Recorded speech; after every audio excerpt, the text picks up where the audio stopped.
मंगलम भगवान वीरो मंगलम मंगलम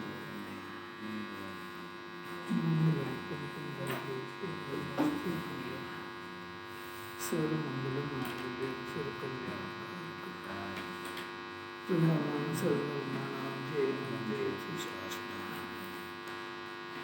नमस्ते साराय सार्वभौमिके च वास्ते चित्सुनाय सर्वभूतानां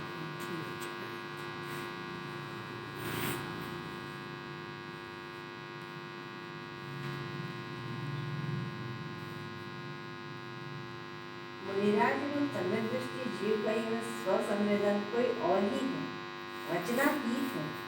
वह शून्यता नहीं है, जागृत रूप से अलौकिक रिद्धि का स्पष्ट वेदन है। अहो, मुनिराज तो निजात्म धाम में निवास करते हैं, उसमें विशेष एकाग्र होते होते वे वितरागता को प्राप्त करते हैं। पूज्य बेंच मुनिराज और सम्यक दृष्टि दोनों में कोई अंतर नहीं है। बाहर का देखना एक बार बंद कर दो। मुनिराज सम्यक दृष्टि चलना क्या करें, ऐसे चलेगा। मुनिराज सम्यक दृष्टि और अनंत परमात्मा तीनों एक ही काम कर रहे हैं। शुद्धात्मा मैं हूँ, वो उसका आनंद हो गया। कोई कम भोग रहा है, कोई ज़्यादा भोग रहा है, उससे कोई अंतर नहीं होता। रहते तीनों अपने घर के मकान में है। बाकी सब गति भटकता फिर रहा है। यहाँ तो अपना घर बनाने की चिंता होती है और वो उसमें रहेगा कितने देर।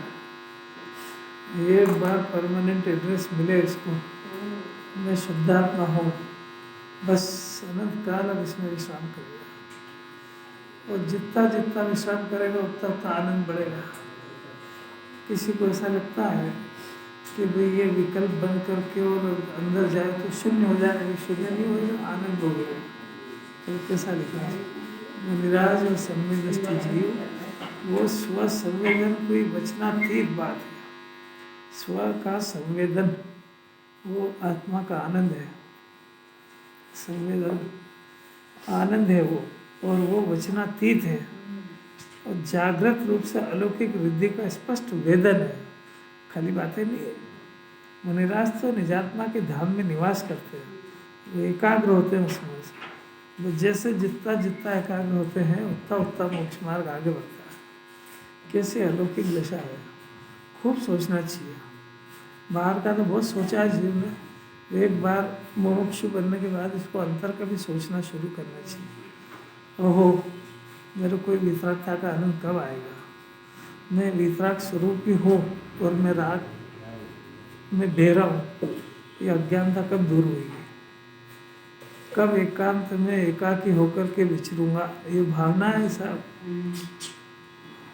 हमारे दो ऐसी भावना बहुत भाई है जीव में। और अब एक बार ये भी संभालो, बहुत अलौकिक बातें हैं सर, अलौकिक बातें हैं और अलौकिक चिंतन है। हमारा श्लोक है, देखो 205 नंबर का, पढ़ो जरा। मां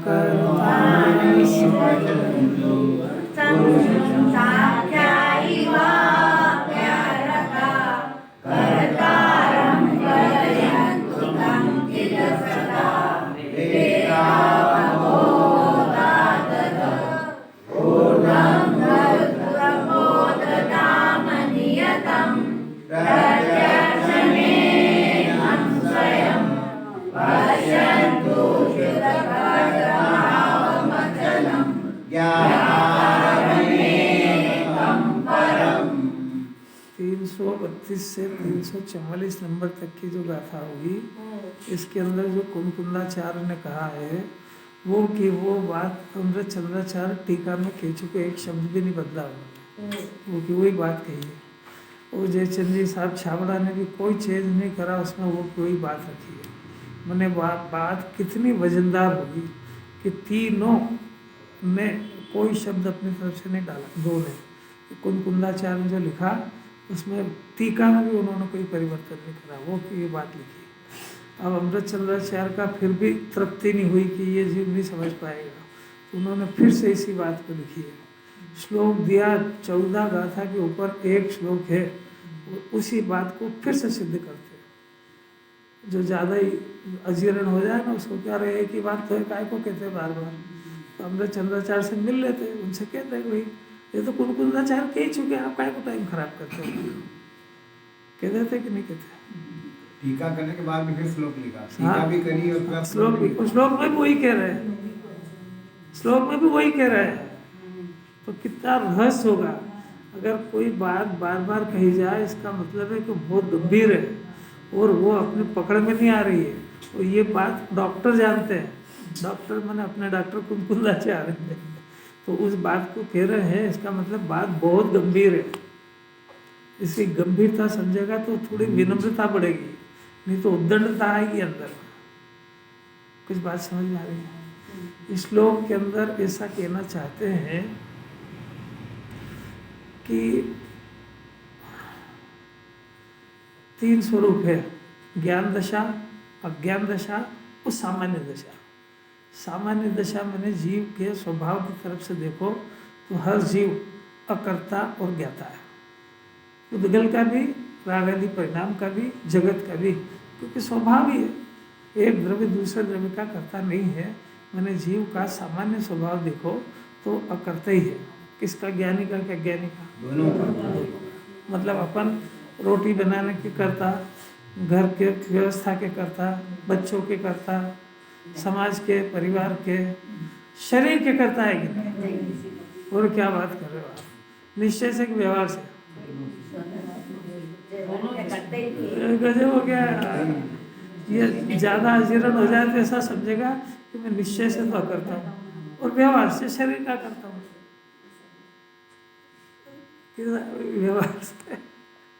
व्यवहार से राग का भी करता नहीं है, कथनचित करता करता कहा है, इसलिए उसको कथनचित जान के व्यवहार लगा दो तो चलेगा। मतलब कथनचित मैंने किसी अपेक्षा से। अब ये तो हुआ वस्तु स्वरूप। अब अपनी परिणति टटोलो कि जिनवाणी जिसका सर्वथा अकर्ता कह रही है, वो जिनवाणी पढ़ने वाला अपने को कर्ता मानता है। कितना %? अरे कितना आउट है जीव। ये खाली पढ़ेगा कि अपनी परिणति को चेक भी करेगा, टटोलेगा भी सही। आखिर मोक्ष मार्ग में प्रवेश करेगा तो आचार्यों की बात को स्वीकार करके करेगा कि उनका विरोध करके करेगा? गजब हो गया।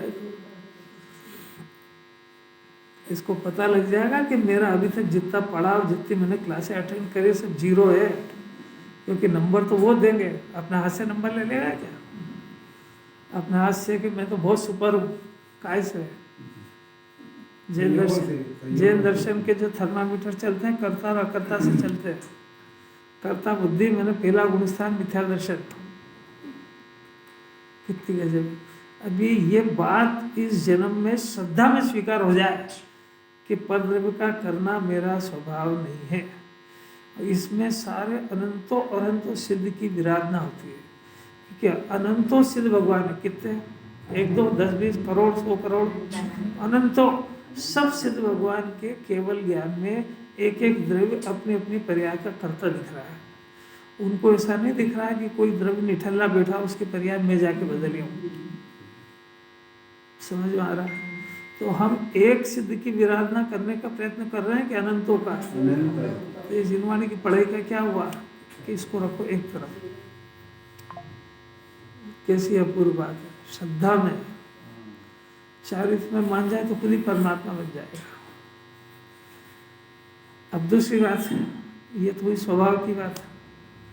हम स्वभाव का निरंतर विरोध कर रहे हैं कि स्वभाव को प्राप्त करने का प्रयत्न कर रहे हैं। ये दूसरी अंदर की मेथड।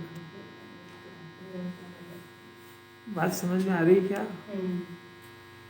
ये विरोध का परिणाम, ये अग्रहित मिथ्या दर्शन, दर्शन मोहिनी कर्म का बंधन करने वाला परिणाम है।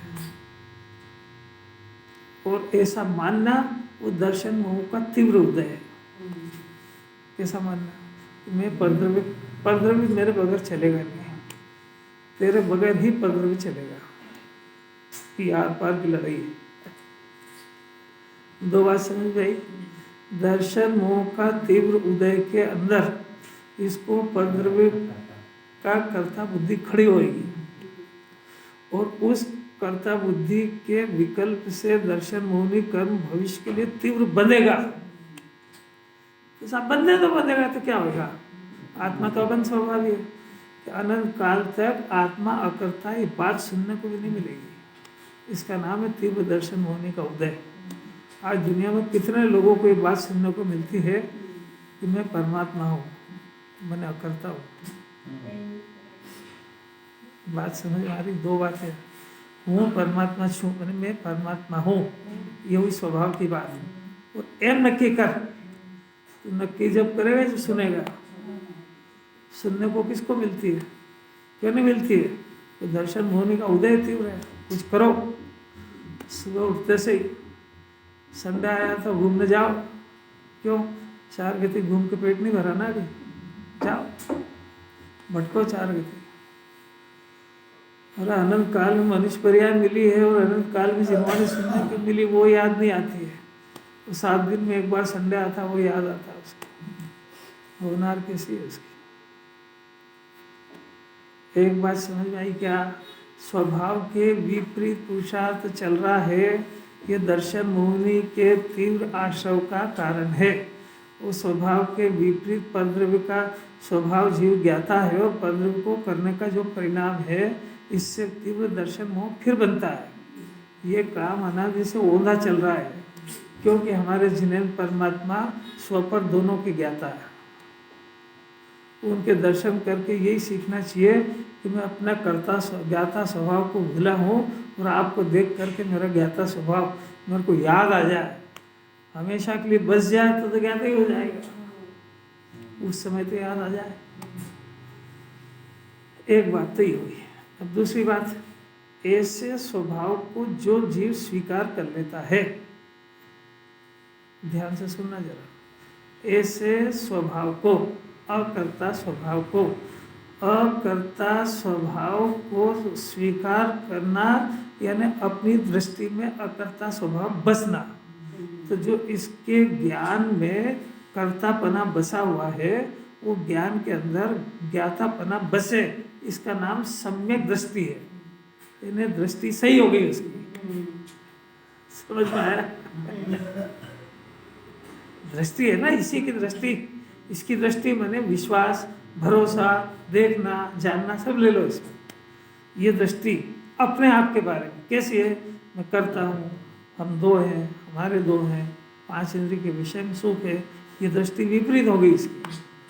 अब इसी की दृष्टि के अंदर ये बात सुन करके अपना शुद्धात्मा मैं हूँ, ज्ञान मैं हूँ, गायक मैं हूँ, ऐसी जिस ज्ञान की पर्याय में जिस दृष्टि में अपना शुद्धात्मा अहम रूप से आया, उसकी दृष्टि सम्यक हो गई।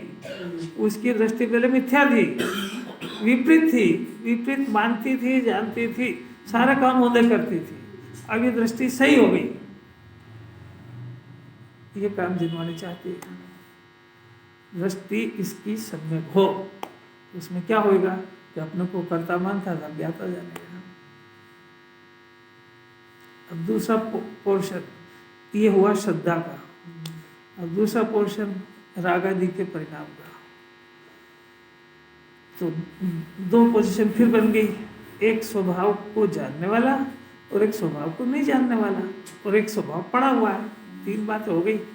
एक स्वभाव से शुद्धात्मा है, जो जीव स्वभाव को जानने वाले हो गए वो ज्ञानी हो गए, जो नहीं जानते हैं वो अज्ञानी हो गए। अब जानने वाला ज्ञानी तो हुआ है, पर केवल ज्ञानी नहीं हुआ है, परमात्मा नहीं बना दिया। तो ये तीसरी और साधक दशा होगी, ज्ञानी और केवल ज्ञानी के बीच की दशा। ये भी तो होती है कि नहीं? इसको साधक दशा कहते हैं। ये सम्यक दर्शन होने के बाद शुरू होती है। कहाँ तक रहती है? कि केवली बनने तक रहती है, पूर्ण साध्य दशा नहीं हो जाए वहाँ तक। तो उसमें और इसमें क्या अंतर होता है कि इसने श्रद्धा में तो मैं शुद्धात्मा हूँ इसे स्वीकार करा, पर अभी रागादि का परिणाम चलता है। अब प्रश्न चल रहा है कि उसका कर्ता कौन है। कैसी अलग की बात है। यहाँ से जैन दर्शन स्टार्ट होता है। अपनी पूरी बुद्धि इसी को समझने में लगाना चाहिए। ज्ञानी का अंतरंग यहीं रहता है। ये तो राकेश जी ने एक प्रश्न करा था, 3 दिन से मेरे दिमाग में घूम रहा है कि उसको सिद्धि करना है अपने को। और वो सभा का ये फायदा होता है कि एक प्रश्न करे तो सबको उत्तर हल मिलता है उसका। अब सबकी बुद्धि एक जैसी नहीं होती कि अपने को प्रश्न हो। कुछ तो बेचारे डर के मारे नहीं कर पाते हैं, कुछ समझ नहीं पाते इसलिए नहीं कर पाते, कुछ पढ़ते नहीं इसलिए नहीं कर पाते कि अभी कुछ क्रॉस करेंगे तो अपने से बनेगा नहीं, तो इसलिए अपने तो जो है वो ही रहने दो, ज़्यादा माथा मच्छी काय को करो, और उसमें अज्ञान रह जाएगा उसको। क्या करे राकेश? अब सुनो जरा, बहुत समझने की बात है। ज्ञानी को 2 धारा चलती है, एक ज्ञान धारा और एक दृष्टि की धारा, ये रागादि की धारा, ये रागादि की धारा भी चलती है। अगर उपयोग में एक बार शुद्धात्मा आया, उस शुद्धात्मा में उपयोग लीन हो जाए तो परमात्मा बन जाता है, तो रागादि उत्पन्न ही नहीं होता है। तो जब ये उपयोग यानी शुद्ध उपयोग यानी श्रद्धा, ज्ञान और चारित्र, ये तीनों की जो मुख है वो शुद्धात्मा में जम जाए, उसको शुद्धोपयोग कहते हैं, पूर्ण शुद्धोपयोग। उसमें रागादि उत्पन्न ही नहीं होता है ऐसी दशा के अंदर। और वो राग चूंकि सत्ता में से नहीं गया है, इसलिए वो राग अबुद्धिपूर्वक पड़ा रहता है। बुद्धिपूर्वक तो ये तीनों उपयोग शुद्धात्मा में लग गए, तो राग उत्पन्न ही नहीं होता है। राग उत्पन्न नहीं होता, इसका नाम है राग नहीं किया। वो राग ऐसा नहीं, राग मत करो, ये तेरे उपदेश से नहीं होता है। राग छाती पे चढ़ता अंदर से। समझ में आ रही नहीं आ रही? भगवान बनने की प्रोसेस चल रही है, अपने को इसमें से गुजरना पड़ेगा। जब जानेगा ही नहीं, समझेगा ही नहीं तो करेगा क्या?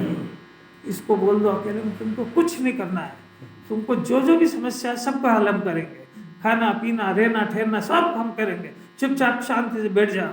बैठ के करे क्या? उसका मन लगा है कैसे? क्योंकि उपयोग थाला थोड़ी रहता है। शरीर से बिठा दो, उससे क्या होगा? वो दशा तो ऐसा हो जाए तो ज्ञानी हो तो सही, केवल ज्ञानी हो जाए, पर ऐसा होता नहीं है। तो फिर क्या होता है कि ये जो दृष्टि है इसमें तो आत्मा बस गया, और अपनी जहाँ पर दृष्टि गई वहाँ पर जो दृष्टि जाने के पहले अभ्यास करा था, कौन सा अभ्यास करा था? कि मेरे अंदर शरीर आदि नहीं है, मेरे अंदर राग आदि नहीं है। बाहर की तो बात है ही नहीं है, शरीर से बाहर की तो चर्चा निर्माण को करने की फुर्सत ही नहीं है। शरीर से उठाते, क्योंकि शरीर को स्व मानता है। बहुत बारीकी से समझना जरा, ये रागादि और शरीर, ये जो 2 क्रिया चल रही है ना, और यहाँ पर आत्मा विराजमान ज्ञायक तत्व है। ये ज्ञान स्वभावी आत्मा रागादि का कथनचित करता है, शरीर आदि का तो सर्वथा करता है। ये समझता है कि मैं शरीर का भी कथनचित करता हूँ। शरीर का कथनचित करता इसलिए नहीं है कि शरीर इसके द्रव्यगुण पर्यासी बाहर है, वो शरीर की जाति भी नहीं आ रही है। शरीर कर्म के उदय की प्रॉपर्टी है, इसकी नहीं है। और रागादि तो इसकी परिणति में हो रहा है, इसकी सत्ता में हो रहा है। अगर अज्ञान दशा में जीव रागादि का कर्ता नहीं है ऐसा मान लिया जाए तो सारा जिनागम की जरूरत नहीं पड़ेगी, क्योंकि संसार रहा ही नहीं, राग इसने करा ही नहीं, 8 कर्म इसके बंधे ही नहीं, संसार का अभाव की बात ही खलास हो गई। मोक्ष जो होता है वो संसार के अभाव पूर्वक होता है, तो पहले संसार सिद्ध होगा तो मोक्ष सिद्ध होगा। इसमें कैसा मजा नहीं आ रहा? जरा उपयोग यहाँ लगाओ और इसको लगे कि हाँ ये मेरी बात है और मेरे को इसमें से गुजरना है, और ये रागादि का परिणाम मैं कर रहा हूँ, और ये बहुत खतरनाक विभाव है। और वीतरागियों के मार्ग में अगर ये राग जिंदा रह गया तो इससे बड़ा अपशुकन कुछ नहीं है। कितने परमात्मा है अपने अनंत, तो क्या करते हैं? सब लोगों ने क्या करा है कि राग का नाश कर दिया, तो हम उस कुल में क्या करेंगे? कि राग का पोषण करेंगे। अरे ये क्या करे, तो गलती से आ गए यहाँ पे।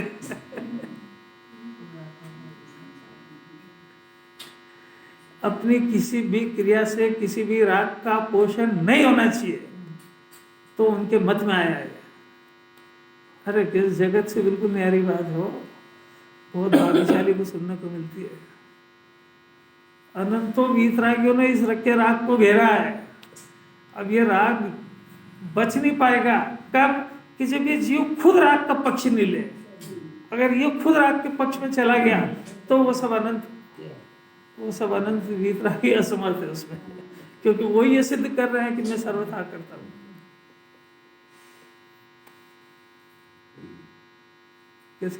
झगड़ा ये पड़ रहा है कि ये जो खुद जीव है ना, ये खुद राग के फेवर में चला गया, तो वो ज्ञान का अज्ञान हो गया। अब वो अज्ञान हो गया तो वो अपने घर का मालिक बन गया। तो वो कहता है कि मेरे राग को छोड़ने की आपको क्या जरूरत है। अरे मैं परिणाम खराब कर रहा हूँ, चोरी मैं कर रहा हूँ, ये बीड़ी सिगरेट मैं पी रहा हूँ, मेरा कलेजा खराब होगा, आप क्या परेशान होते हो उसको। तो भैया अब इसका तो क्या इलाज है। तो डॉक्टर जो परहेज कहे वो आप करो तो डॉक्टर सपोर्ट करेगा, नहीं तो कह देगा बाहर जाओ। यही दशा यहाँ भी है।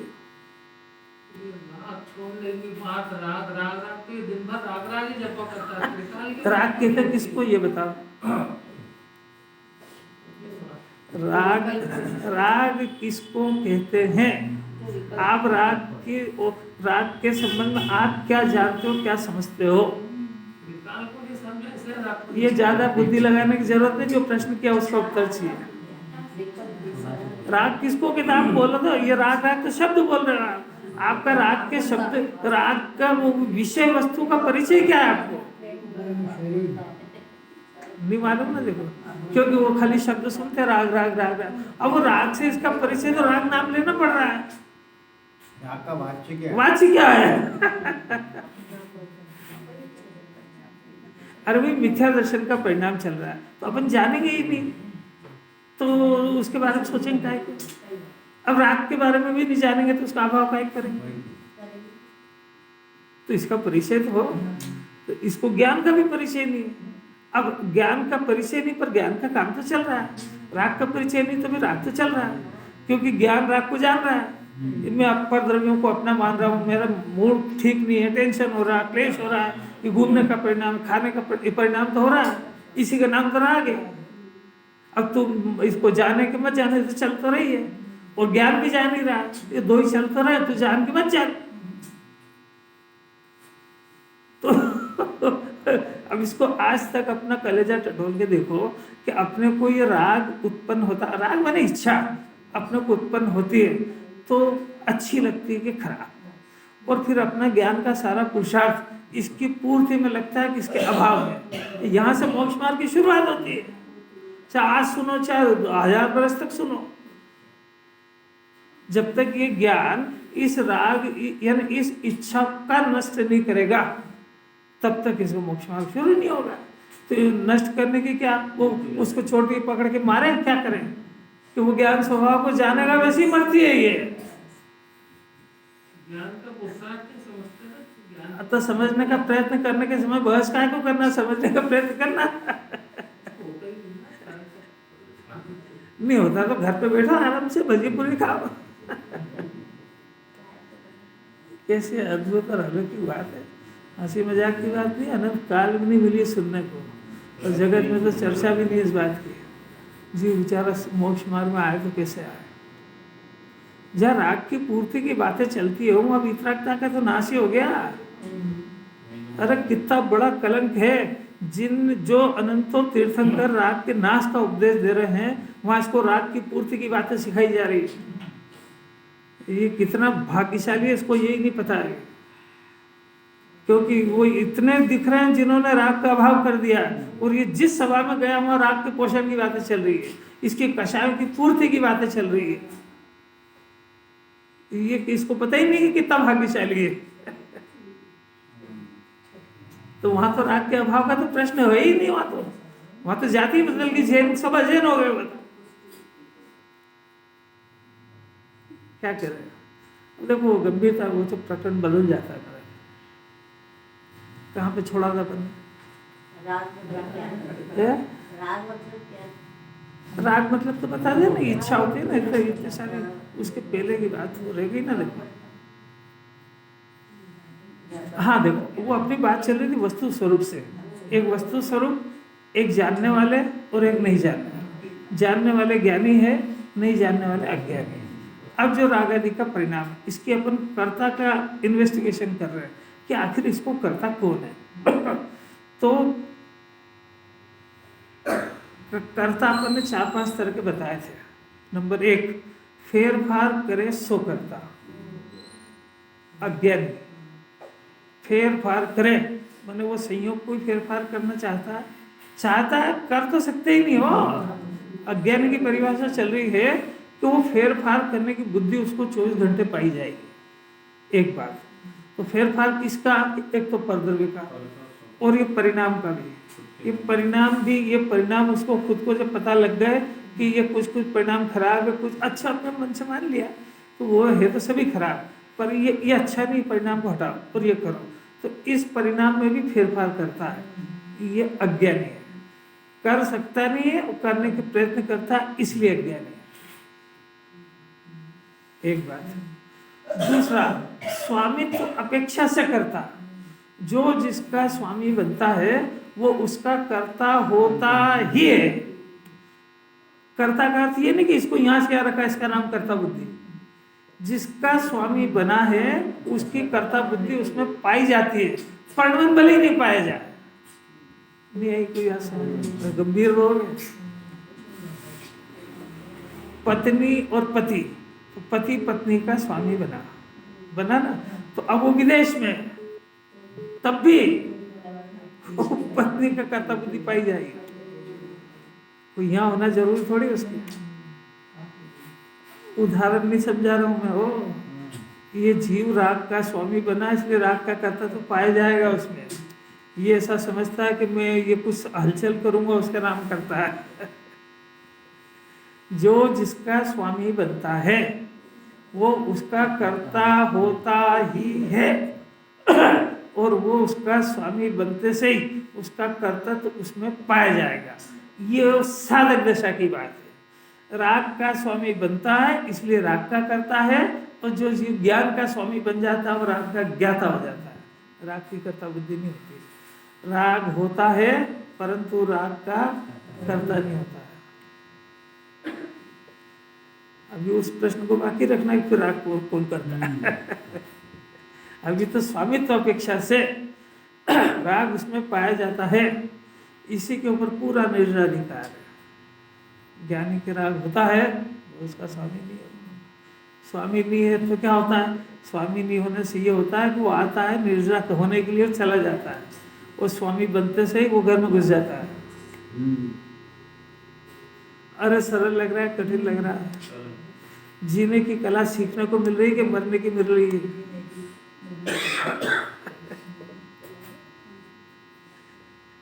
दूसरा हो गया। तीसरा, यह परिणमति सकर्ता। ये सब सूत्र है, इसके अंदर लिखे हैं, अपन सब पढ़ भी चुके और नहीं पढ़े होंगे तो आगे भी आएंगे। यह परिणमति सकर्ता, जो जीव का जैसा जैसा परिणाम पाया जाता वो उस परिणाम का करता है, तो उसने फेरफार नहीं किया है, पर वो उसकी सत्ता में हो रहा है, इसलिए वो उसका करता है। ये ज्ञानी भी होता है। यह परिणमति सकर्ता, तो ज्ञानी ज्ञान रूप परिणाम कर रहा है, इसलिए ज्ञान का करता है। तो जो रागादि भी हो रहा है, अब वो रागादि की बात अब देर से लेंगे, अभी श्रद्धा की बात समझें। इतना बड़ा काम हो गया उसमें। तो ये 3 तरह के कर्ता जो है, ये ज्ञानी होने के बाद भी अज्ञानी होने की दशा में और अज्ञानी की दशा में। अज्ञानी की दशा में राग में हूँ, राग मेरा परिणाम है। शरीर में हूँ, शरीर मेरा परिणाम है। शरीर में हूँ ऐसा मानने पर भी शरीर का कर्ता सर्वथा अकर्ता है, शरीर की कोई क्रिया का कर्ता नहीं। राग में हूँ, इस राग में कथनचित राग का कर्ता है, कथनचित अकर्ता है। अब अपनी बात इस श्लोक की, कि जो जीव अपने अकर्ता स्वभाव को जाने बगैर ज्ञाता बुद्धि का परिणमन प्रकट हुए बगैर जिनवाणी के कहे अनुसार अपने को अकर्ता मान लेता है, उसका प्रकरण चल रहा है कि वो सांख्य मति की तरह अकर्ता बुद्धि प्रकट हुए बगैर अपने को अकर्ता मानने लगा। आपको कोई बात समझ में आ रही क्या? निश्चयवासी भी ऐसे ही, क्योंकि अकर्ता स्वभाव को जाने बगैर अकर्तापना लाया कहां से? तो जिनवाणी के कहने से भाषा बदल के अपने को अकर्ता कहने लगा और मानता करता है, उसका प्रकरण चल रहा है। निश्चयाभास ये तो अपने जिनवाणी की परिभाषा है। सांख्य मत चलता है के साथ, तो ये जो निश्चयाभासी हो गया तो निश्चय प्रकट नहीं हुआ और निश्चय का आभास हो गया, और वो जो इसकी आभास की मान्यता वो सांख्य मत जैसी है। तो वो कह रहे हैं कि जैसा सांख्यमति अपने को अकर्ता मानता है वैसे तू भी अकर्ता मानता है। वो सांख्यमति कैसे मानता है? कि सांख्यमति के पास अकर्ता से हो ही नहीं, वो तो अपने भाषा में ही अकर्ता अकर्ता कह रहा है। वो तो अपने को जो जितना अपने को जानता है उसी को करता करता कह रहा है। ऐसे तू भी अकर्ता अकर्ता कह रहा है। जिनवाणी के हिसाब से करता करता थोड़ी कह रहा है। जिनवाणी में तो द्रव्य को अकर्ता कहा और परिणमन को करता कहा, तो तेरे पास द्रव्य पर्याय है ही नहीं, न सांख्यमत के पास है न निश्चयवासी के पास है। आपको कोई प्रकरण समझ में आया क्या? ये बीमारी नहीं आ जाए उसके पहले ही सतर्क कर रहे हैं कि जिनवाणी पढ़ के बीमारी नहीं आ जाए। कौन सी? कि आत्मा को अकर्ता स्वभाव को जाने बगैर, अकर्ता स्वभाव की दृष्टि बगैर, अकर्ता नास्ति से बात है, अकर्ता यानी अस्थि से बात है ज्ञातापना। तो ज्ञातापने की पर्याय के प्रकट हुए बगैर अपने को अकर्ता कहना सीख गया, तो वो सांख्यमति की तरह अज्ञानी हो गया। उसका प्रकरण चल रहा है। ये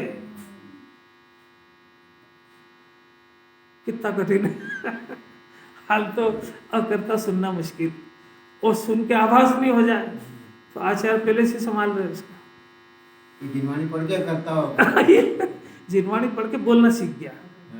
अभी अपन सब मुमुक्षु सब बोलने लगे कि नहीं, एक दूसरे को भगवान ही कहने लगे। अरे भगवान बोलते किसको मालूम भी है। अब अपन ने किसके लिए, और भगवान क्या कर रहा है? रोटी खा रहा हूँ, और क्या कर रहा है भगवान? नहा रहा हूँ। तुम क्या बोल रहे तुमको पता भी है?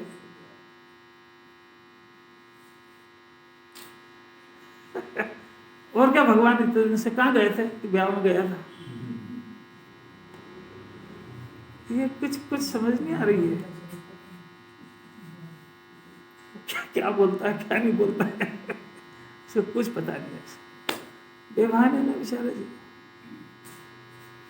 जिनवाणी बोल करके जो शब्द जिस पदार्थ के लिए लागू होता है उसी के लिए रखना चाहिए। उसको बाहर की भाषा अज्ञानी वो चौराहे के वहाँ पर खड़ा होकर के अपने आप को ज्ञाता कहेगा, लोग पागल कहेंगे।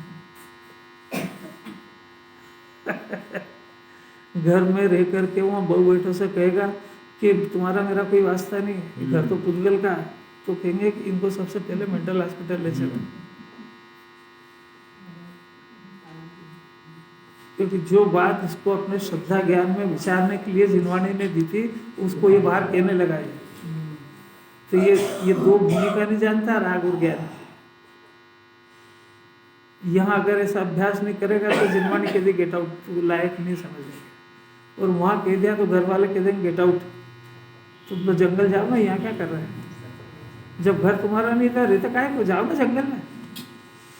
जब शरीर तुम्हारा नहीं है तो सिद्धालय में रहो ना, यहाँ काहे को रहते हो? और तो जब तुम्हारे को खाता पीते ही नहीं है ना तो फिर दवाई की जरूरत क्यों पड़ती है तुमको? और फिर यही 36 तरह के पकवान क्या कुछ चाहिए? बगैर चटनी के काम नहीं चलता है क्या? नहीं यही समझ, वो बहुत कठिन बात है। इसको एक पक्ष से सुनने की आदत हो गई तो अजीर्ण हो जाएगा कि जीव हाथ पांव तो हिलाता ही नहीं, तो कमाने जाने की बात क्या करते हो मेरे से यार? अच्छा आप ही बता दो, जीव कमा सकता है कि नहीं? अब इसका करता अकर्ता है कि सर्वथा अकर्ता है कि करता है अकर्ता है, सर्वथा है करता है सर्वथा करता है। वे आप मेरे पीछे काय को पड़े हुए, दुकान जाओ और ये करो और वो करो, ये रोटी बनाओ, ये इसका तो मैं सर्वथा ही करता हूँ। अब भगवान से उल्टा उपदेश मेरे काय को दे रहे हो? अब बताओ क्या करें, ऐसे जीव को कैसे समझाए। ये सब बातें इसलिए कह रहे हैं कि ये सब संभावना है इसमें, और ऐसी संभावना से कई जीव भ्रष्ट भी हो गए हैं। और जो समाज में विरोध चल रहा है वो ना समझ के ही चलता है कि वो बात किस समय में कब लागू होती है, उसने कहाँ लागू कर दी वो, तो वो खुद की मूर्खता के लिए पूरे जैन दर्शन को बदनाम कर दिया उसने। अब वापस गंभीर बात पे आते हैं, देखो कि वो जो ज्ञानी बन गया, अपने स्वभाव को स्व जान दिया, उसके बाद उसको जो राग होता उसका सवाल चल रहा है कि उसके अंदर दो धारा हो गई है। यहाँ से 47 नए लागू होते हैं, यहाँ से उसका सम्यक ज्ञान हो गया। ये 47 शक्ति ये सम्यक दर्शन का विषय है। 47 शक्ति ये आत्मा के वैभव की बात है। वो 47 नए प्रवचन सार के अंदर है, और उसमें नए प्रज्ञापन नाम के पुस्तक में गुरुदेव के 47 नयों के ऊपर प्रवचन है, और एक से एक जोरदार प्रवचन है। वो भी अपन सब लेंगे जब कभी जैसा योग बनेगा। तो 47 नए है, ये नए यहाँ से सम्यक दर्शन होने के बाद लागू होते हैं। तो उसके अंदर दो नए का जन्म होता है, एक कर्त नए और एक अकर्त नए। तो उसमें जितना जितना रागादि का परिणाम होता है, ज्ञानी उसका करता है और अपने को ही उसका करता जानता है। समझ में आया? तो इसलिए वो जितना जितना राग बैलेंस बच गया, उसका करता वही जीव है, वो ज्ञान नए की अपेक्षा से। परंतु उसी समय में उसकी दृष्टि सम्यक है। तो सम्यक दृष्टि जब बना है वो, जब अपने त्रिकाल स्वभाव को अपने ज्ञान में स्वीकार किया है। वो त्रिकाल स्वभाव के अंदर जो चीज नहीं है उसका वो करता सर्वथा करता है। तो सम्यक दृष्टि की अपेक्षा से राग का सर्वथा करता है। यहाँ लगेगा सर्वथा, सदा दृष्टि में कथनचित लगते ही नहीं है। दृष्टि तो सर्वथा मानती है। तो जिस स्वभाव के अंदर उसकी दृष्टि जहाँ पर बसी हुई है वहाँ पे राग है ही नहीं, इसलिए वो वहाँ से उत्पन्न होने वाली चीज़ों का भी अकर्ता है, क्योंकि उसकी दृष्टि तो अकर्ता ज्ञायक के ऊपर है। और वहाँ से जो परिणाम पैदा हो रहा है निर्मल परिणाम, उसका निर्मल परिणाम का वो ज्ञान की तरफ से सम्यक कर्ता कर्म की स्थापना होगी। मिथ्या कर्ता कर्म राग का कर्ता कर्म मिथ्या कर्ता कर्म था, परद्रव्य का कर्ता कर्म तो अज्ञान था, राग का कर्ता कर्म कथनचित था और वो अज्ञान था। और जब वो अपने ज्ञान को जानता है तो जानने की क्रिया का कर्ता बनता है, ये सम्यक कर्ता कर्म है। और राग का कर्ता कर्म मिथ्या कर्ता कर्म टूट जाता है, और दृष्टि की अपेक्षा वो सर्वथा करता है, मलिन का भी और निर्मल का भी, क्योंकि वो स्वभाव की दृष्टि है उसको। तो स्वभाव का दृष्टिवंत अकर्ता अपने को जानता है, और जो परिणाम चलता है उसको ज्ञान की अपेक्षा से, उसमें चारित्र की अपेक्षा से, चारित्र में जो राग आदि का परिणाम हो रहा है वो षट कारक से उसका राग रखने, राग के लिए राग के कारण से षट आवश्यक से राग उत्पन्न होता है। और ज्ञान अपनी सत्ता में राग हो रहा है, अपने कमजोरी से हो रहा, ऐसा जानता है। कर्ता वर्ता कुछ भी नहीं है। दृष्टि अपेक्षा से बचे हुए राग का सर्वथा अपने को अकर्ता मानता है। मानता शब्द इसमें, और जो राग आदि का परिणाम चल रहा है वो चूंकि अपनी सत्ता में हो रहा है, इसलिए समय सार में उसको कहेंगे यह परिणति सकर्ता। मैंने जो जो परिणाम अपने अंदर हो रहा है, चाहे वो राग का हो चाहे वितरागता का, उसका मैं करता हूँ। वो करता हूँ तो वो फेर फार करे, ऐसा करता नहीं हूँ, मेरी सत्ता में हो रहा है। क्योंकि अगर अपनी सत्ता में उस राग को स्वीकार नहीं करेगा तो उसके अभाव का प्रयत्न भी चला जाएगा। तो वो अपना अपराध है जितना जितना हुआ। इसलिए आचार्यों को पता था, तो उन्होंने पुरुषार्थ सिद्धि उपाय में अमृत चंद्राचार्य ने लिखा, अयम शुभोपयोग अपराध, ये शुभोपयोग मेरा अपराध है। तो कौन लिख रहे हैं? दिगंबर मुनिराज भावलिंगी सद। तो वो शुभोपयोग अपना अपराध है ना, तो कराया किसने? मेरे ही अपराध है, नहीं कर रहा। दृष्टि अपेक्षा से, दृष्टि अपेक्षा का अर्थ ये कि उसकी दृष्टि जहां पर बसी हुई है वहां राग है ही नहीं। तो उसको राग हो रहा है तो दिखता ही नहीं उसको राग, क्योंकि वो तो स्वभाव को देख रहा है। इसलिए उसको करने वरने का तो कोई है ही नहीं ना। सम्यक दृष्टि माने उसकी दृष्टि उस जगह पे है जहाँ कुछ फंक्शन ही नहीं होता है। तो दृष्टि अपेक्षा से वो हूँ परमात्मा छू, अब तक ऐसा सुनता था और जैसा सुनता था बार बार, एम नक्की करो, और यह कह रहा है कि नक्की हो गया है, तो नक्की हो गया तो वहाँ राग है ही नहीं। जब राग है ही नहीं तो करो किसको? तो सम्यक दृष्टि से पूछो भाई ये राग किसने करा, कि ये मेरे अंदर है ही नहीं। तो मेरा सम्यक दृष्टि को मैंने उसकी दृष्टि उस स्वभाव पे है, वहाँ राग है ही नहीं, तो राग का करा किसने? प्रश्न का खड़ा हुआ। त्रिकाल सत्ता के बाहर है राग। आया क्या समझ में? बहुत स्थिर भूमिका के बाद में आएगी उपासना। दृष्टि अपेक्षा से यानी सम्यक दृष्टि अपने को राग का कर्ता और स्वामी नहीं मानता है, वो अपने को स्वभाव का स्वामी मानता है। तो स्वभाव का स्वामी होने से उसको सिद्ध की पर्याय की भी जल्दी नहीं है, क्योंकि सिद्ध की पर्याय वो तो नहीं पैदा होगी, और मैं तो अनादि अनंत बना हुआ। अगर कोई अरहंत भगवान, सुनना जरा आखिरी है बस बंद कर रहा हूँ, घबराते काय को। अरहंत भगवान सिद्ध भगवान आ जाए और वो इसको कहे के लिए तू रोज मोक्ष मांग रहा, आज मैं तेरे को मोक्ष की पर्याय देता हूँ, तो कहेगा प्रभु आप दे तो दोगे पर मेरे पास रखने की जगह तो होए, मैं इसको रखूंगा कहाँ? नहीं आ रही समझ? सम्यक दृष्टि की आवाज सुनी भी है कि मेरे को सिद्ध पर्याय आप दे दोगे तो मैं रखूंगा कहाँ, मेरे पास जगह ही नहीं है। और इसको तो कितना धन चाहिए, कितना घूमना चाहिए, कितना विषय चाहिए, भूखा ही है। तृष्णा नागिन नीति डंकेल लहर जहर की आवे। तृष्णा खाली धन की नहीं होती है, कपड़े पहनने की भी होती है, घूमने की भी होती है, खाने की भी होती है, वार्तालाप की भी होती है, प्रशंसा सुनने की भी होती है, निंदा नहीं सुनने की भी होती है। ये सुना कभी? एक थोड़ी होती है, इसके 1000 मुंह हैं इसके, वो ये सब डस चुके हैं जीव को। अरे ये कैसे समझे यार? करता करता समझ में आया कि नहीं आया? समय सार दृष्टि की मुख्यता से बात करता है, इसलिए जीव को अकर्ता कहता है। अकर्ता अपने को मानेगा तो जो जीव अपने को अकर्ता मान जाएगा ना, तो उसको पर्याय का विवेक खड़ा हो जाएगा, तो उसकी पर्याय में जो चल रहा है उसका ज्ञान यथार्थ करेगा। वो तो ज्ञान यथार्थ करेगा तो सम्यक ज्ञान क्या नहीं जानता है कि देखो त्रिकाल द्रव्य को जानता है, उसके आश्रय से निर्मल पर्याय उसको जानता है। तो त्रिकाल द्रव्य को तो अकर्ता जानते ही है, तो जिस पर्याय ने द्रव्य को स्वीकार करा ऐसा सम्यक दर्शन की पर्याय उसमें भी कर्ता बनानी है। नहीं आ रही समझ बात? सम्यक त्रिकाल द्रव्य तो अकर्ता है ही, द्रव्य को स्वीकार करने वाली दर्शन की पर्याय वो भी अकर्ता ही है, उसमें भी विकार है ही नहीं।